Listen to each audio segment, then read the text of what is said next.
मकर राशीच्या जातकांसाठी या आठवड्यामध्ये ग्रहस्थिती, शिस्त, जबाबदारी आणि दीर्घकालीन नियोजन यावर भर देणारी आहे. राशीस्वामी शनी तुम्हाला स्थिरता देण्याच्या स्थितीत असल्यामुळे तुम्ही घेतलेले निर्णय दीर्घकाळ फायदेशीर ठरतील. मीन राशीतील सूर्य घर, कुटुंब आणि करिअर यामध्ये संतुलन राखण्यासाठी तुम्हाला मदत करेल. मंगळामुळे कामाचा वेग वाढेल, पण थोडा तणावही जाणवू शकतो. बुधामुळे विचारशक्ती स्पष्ट राहील आणि योग्य नियोजन करता येईल. पारंपरिकदृष्ट्या हा काळ कष्ट, संयम आणि परिणाम यांचा आहे. नोकरीच्या बाबतीत हा आठवडा मेहनतीचा आणि परिणाम देणारा असून तुमच्या कामातील सातत्य आणि प्रामाणिकपणा वरिष्ठांच्या लक्षात येईल. काही लोकांना नवीन जबाबदारी किंवा पदोन्नतीची संधी मिळू शकते. मात्र कामाचा ताण वाढल्यामुळे वेळेचे योग्य व्यवस्थापन करा. सहकाऱ्यांशी संयमाने वागा. व्यावसायिकांसाठी आठवडा स्थिर पण प्रगतिकारक असून सध्याच्या कामात सुधारणा केल्यास तुम्हाला फायदा होईल. नवीन गुंतवणूक करण्यापेक्षा आधीच्या प्रोजेक्टवर लक्ष केंद्रित करा. काही अडकलेले व्यवहार पूर्ण होण्याची शक्यता आहे. भागीदारीत विश्वास ठेवा आणि स्पष्टता ठेवा, त्यामुळे नक्कीच तुमचे संबंध अधिक चांगले राहतील.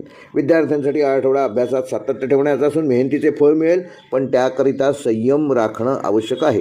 कठीण विषय समजून घेण्यासाठी अधिक वेळ देणं गरजेचे आहे. स्पर्धा परीक्षांची तयारी करणाऱ्यांना हळूहळू प्रगती दिसेल. वैवाहिक जीवनामध्ये स्थिरता आणि समजूतदारपणा दिसून येईल. जोडीदारासोबत काही गंभीर विषयांवर चर्चा होऊ शकते. प्रेमसंबंधामध्ये विश्वास वाढेल. अविवाहित व्यक्तींना स्थिर आणि गंभीर नात्याची सुरुवात करण्याच्या संधी मिळतील.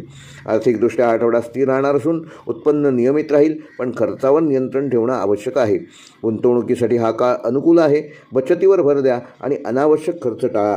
आरोग्याच्या दृष्टीने मकर राशीच्या जातकांना हाडे, सांधे किंवा थकवा यासंबंधी त्रास या आठवड्यात जाणवू शकतो.